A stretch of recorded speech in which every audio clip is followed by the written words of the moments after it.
Tonight, let us journey into one of the most tender tales of love and music.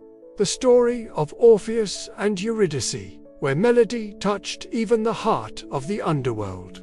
Our tale begins in the warm embrace of a Greek meadow, where the air hummed with the buzz of insects and the soft strumming of a lyre. Here lived Orpheus, a man blessed, or perhaps burdened, with the gift of music. You see, Orpheus wasn't any man.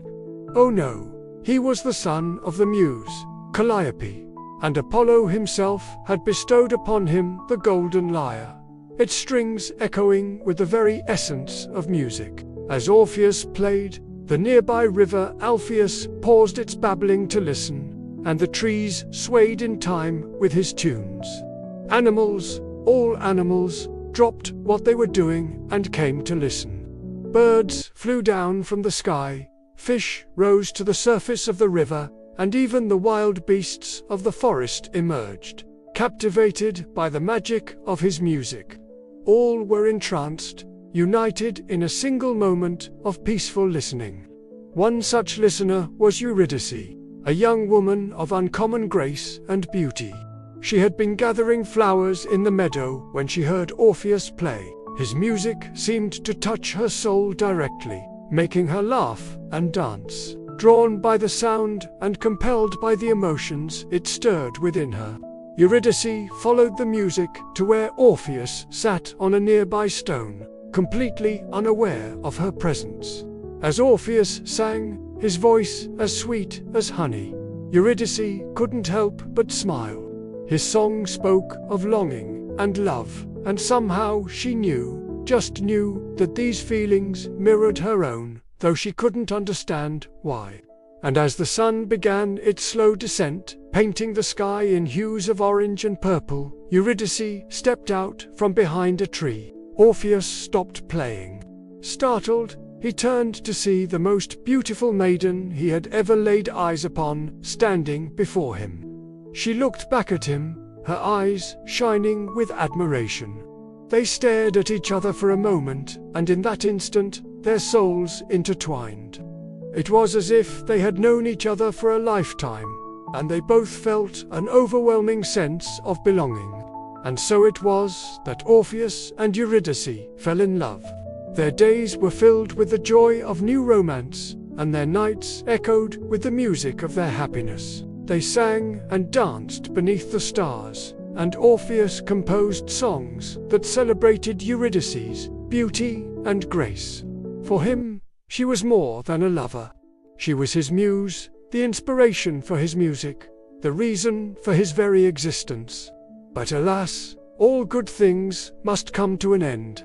And for Orpheus and Eurydice, their idyllic romance was about to be put to the ultimate test. One day, while wandering through the meadow, Eurydice accidentally stepped on a hidden adder. The serpent, disturbed, lunged forward, and in a flash, it had sunk its venomous fangs into her ankle. Eurydice cried out in pain and stumbled backward. Orpheus rushed to her side, and despite his efforts to comfort her, her laughter, which was usually as bright as the sun, gradually faded away, replaced by a chilling silence. Eurydice collapsed, her spirit slipping away into the shadowy realm of the underworld. Orpheus was devastated. He couldn't bear the thought of losing Eurydice. The joy of life itself had vanished, leaving only an echoing emptiness in its wake. Grief-stricken, he refused to accept her passing. Instead, he resolved to bring her back. He remembered the tales of the underworld, of how it was possible to retrieve a loved one from its cold embrace. But the path was fraught with danger and despair. Yet nothing, absolutely nothing, could compare to the despair of losing Eurydice. So Orpheus began his descent into the underworld. The entrance was concealed within a dark cave. The air grew colder as he ventured deeper, and the sounds of the living world faded into a distant memory.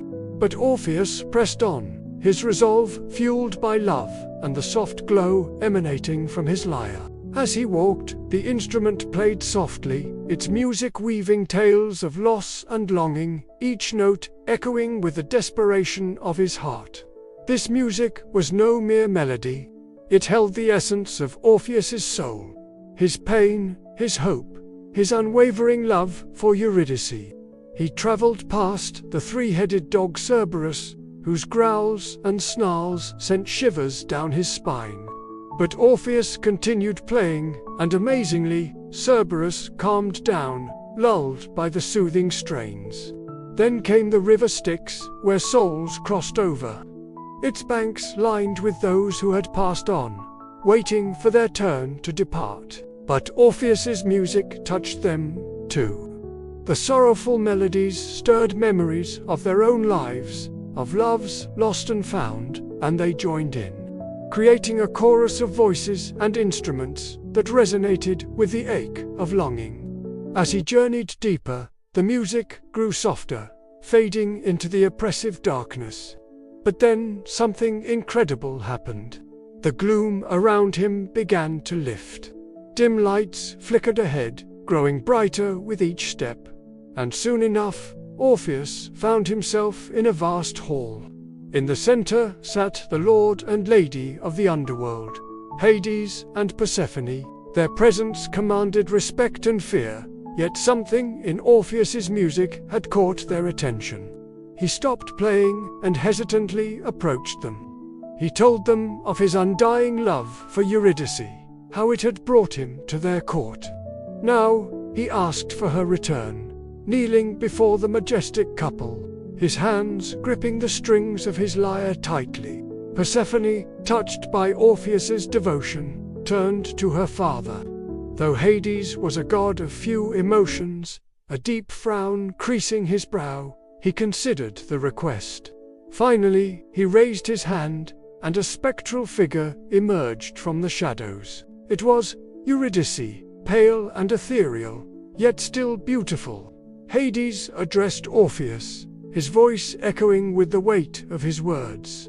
If you can lead her back to the world of the living without looking back until both of you stand in the sunlight, she shall be yours once more.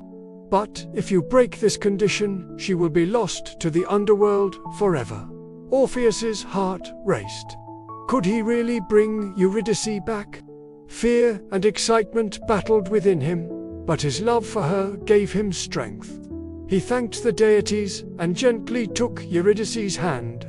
Together, they started their journey back. Behind them, the gates of the underworld rumbled shut, sealing the deal and trapping Orpheus in his promise. Now it was just the two of them, and the path ahead was long and perilous.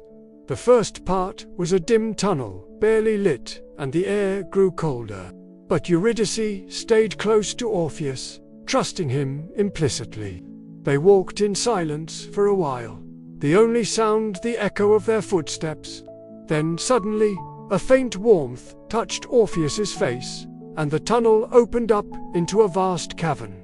Light poured in from a hole in the ceiling, illuminating a path leading out into the sunshine.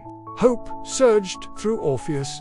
He could feel the warmth of the sun on his skin, and hear the distant sounds of birdsong and running water.